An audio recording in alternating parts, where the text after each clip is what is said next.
మంచు ఫ్యామిలీలో హైడ్రామా కొనసాగుతోంది. జల్పల్లిలోని మోహన్ బాబు ఇంటికి బౌన్సర్లు పోటాపోటీగా చేరుకుంటున్నారు. విష్ణు తరపున 40 మంది బౌన్సర్లు ఇప్పటికే రాగా పోటీగా 30 మంది బౌన్సర్స్ ని మంచు మనోజ్ తెప్పించారు. మనోజ్ తరపున బౌన్సర్లను సెక్యూరిటీ లోపలికి అనుమతించలేదు.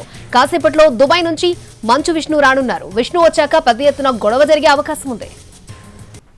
మంచు ఫ్యామిలీలో హైడ్రామా ఇంకా కొనసాగుతోంది. జల్పల్లిలోని మోహన్ బాబు ఇంటికి బౌన్సర్లు పోటాపోటీగా చేరుకుంటున్నారు. విష్ణు తరపున 40, మంచు మనోజ్ తరపున 30 మంది బౌన్సర్లు అక్కడికి చేరుకున్నట్లు తెలుస్తోంది. మనోజ్ తరపున బౌన్సర్లను సెక్యూరిటీ లోపలికి అనుమతించలేదు. మరి కాసేపట్లో దుబాయ్ నుంచి మంచు విష్ణు రానున్నారు. విష్ణు వచ్చాక పెద్ద ఎత్తున గొడవ జరిగే అవకాశం ఉన్నట్టు తెలుస్తోంది. రైట్, ఇదే అంశానికి సంబంధించి మరిన్ని అప్డేట్స్ మా ప్రతినిధి రవి అందిస్తారు.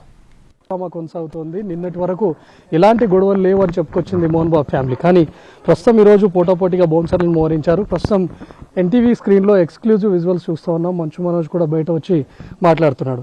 ఈరోజు విష్ణుకు సంబంధించినటువంటి చాలామంది బౌన్సర్లు లోపల మోహరించారు. దాదాపు 40 మంది బౌన్సర్ల వరకు ఇక్కడ ఉన్నట్లుగా తెలుస్తుంది. అయితే మంచు మనోజ్కి సంబంధించినటువంటి వాళ్ళు అనుచరులు కానీ లేకపోతే బౌన్సర్లు కూడా ఇక్కడికి వచ్చినా ఎవరు లోపలికి అనుమతించట్లేదు, అందరినీ బయటే ఉంచుతున్నారు.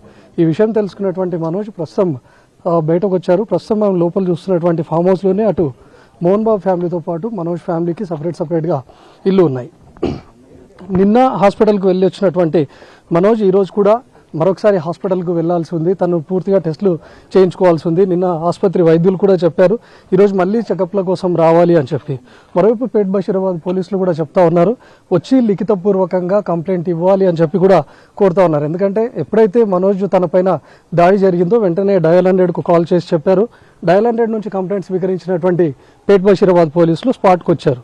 మీరు ఏం చెప్పాలనుకున్నా లేకపోతే మీ పైన జరిగినటువంటి దాడి విషయాలన్నిటిపైన కూడా లిఖితపూర్వకంగా ఫిర్యాదు చేయాలి, పేట్ బషీరాబాద్ పిఎస్కు రావాలి అని చెప్పి కూడా పోలీసులు సూచించారు. ఇప్పటివరకు మనోజ్ అక్కడికి వెళ్ళలేదు. కానీ ఈరోజు మెడికల్ టెస్టులు పూర్తి అయిపోయిన తర్వాత ఆ రిపోర్ట్లను అన్నింటినీ పెట్టి వాటిని ఎమ్మెల్సీగా చేర్చి ఈరోజు పేట్ బషీరాబాద్ పిఎస్లో కంప్లైంట్ చేస్తారా లేదా అనేది చూడాలి. ప్రస్తుతం మాత్రం ఫామ్ హౌస్ లోపల మనోజ్ ఉండడాన్ని కూడా మనం ఎక్స్క్లూజివ్గా చూస్తున్నాం. సో మరి ఈరోజు పేట్ బషీరాబాద్ పిఎస్కు మనోజ్ వెళ్తాడా, అసలు ఈరోజు కంప్లైంట్ చేస్తాడా లేదా అనేది చూడాలి.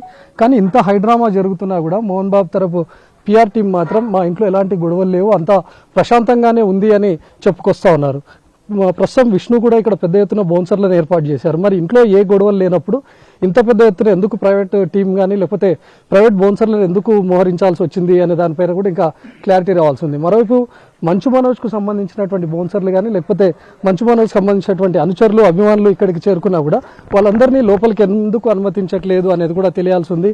మరి నిన్న ఉదయం వరకు కూడా మోహన్ బాబు తరఫు పిఆర్ టీము మా ఇంట్లో ఎలాంటి గొడవలు లేవు అని చెప్పుకొని వచ్చి వాటిని కప్పిపుచ్చే ప్రయత్నం చేశారు. కానీ ఏకంగా మధ్యాహ్నానికి మంచు మనోజ్ హాస్పిటల్లో చేరారు. తనకు పైన దాడి జరిగింది అని కూడా చెప్పారు.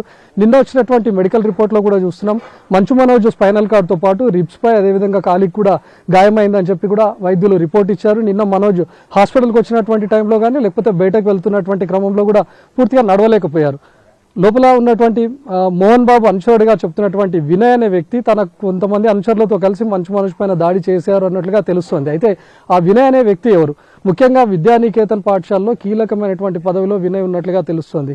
మరి ఆ వినయ్ అనే వ్యక్తి దాడి చేస్తున్నప్పుడు ఎందుకు మోహన్ బాబు చూస్తూ ఉండిపోయారు? కళ్ళ ముందే ఒక తండ్రి ముందే కొడుకును కొడుతున్నా కూడా తండ్రి ఏ విధంగా సైలెంట్గా ఉండిపోయాడు అనేది కూడా తెలియాల్సి ఉంది. మరి తండ్రి ప్రోద్బలంతోనే ఈ దాడి జరిగింది, ఖచ్చితంగా మోహన్ బాబే దాడి చేయించాడు అనేది కూడా మరొక ఆరోపణ. నిజంగానే ఈరోజు తండ్రి కొడుకుల మధ్య విభేదాలు వచ్చాయా లేకపోతే మంచు ఫ్యామిలీలో విభేదాలు మరింత ముదురుతున్నాయనే దానిపైన క్లారిటీ రావాలంటే ఖచ్చితంగా మంచు మనోజ్ బయటకు వచ్చి కంప్లైంట్ చేయాల్సినటువంటి పరిస్థితి ఉంది. ఎందుకంటే దాడి తనపై జరిగింది కాబట్టి ఎవరు దాడి చేశారు, ఎందుకు దాడి చేయాల్సి వచ్చింది అనే దానిపైన కూడా ఇంకా స్పష్టత రావాల్సి ఉంది. సో ఈ రోజుతో తనకు మెడికల్ టెస్టులు కూడా పూర్తయిపోతాయి కాబట్టి తను హాస్పిటల్కి వెళ్ళి వచ్చిన తర్వాత ఆ రిపోర్ట్ల ఆధారంగా పేట్ బషీరాబాద్ పిఎస్లో మంచు మనోజ్ ఈ రోజైనా కంప్లైంట్ చేస్తాడా లేదా అనేది చూడాలి. ఒకవేళ విష్ణు వచ్చిన తర్వాత ఇప్పటికే ప్రైవేట్ సెక్యూరిటీలు పోటాపోటీగా మోహరించారు కాబట్టి విష్ణు వచ్చిన తర్వాత ఈ గొడవ మరింత ముదురుతోందా, ఏకంగా ఇప్పటి వరకు మంచు మనోజ్పై జరిగినటువంటి దాడి తర్వాత అటు విష్ణు మనోజ్ గొడవ కూడా మారుతుందా అనేది కూడా ఇప్పుడు ఒక హాట్ టాపిక్గా మారింది. కెమెరామ్యాన్ రాజ్ కుమార్తో రవికుమార్, ఎన్టీవీ, జల్పల్లి నుంచి.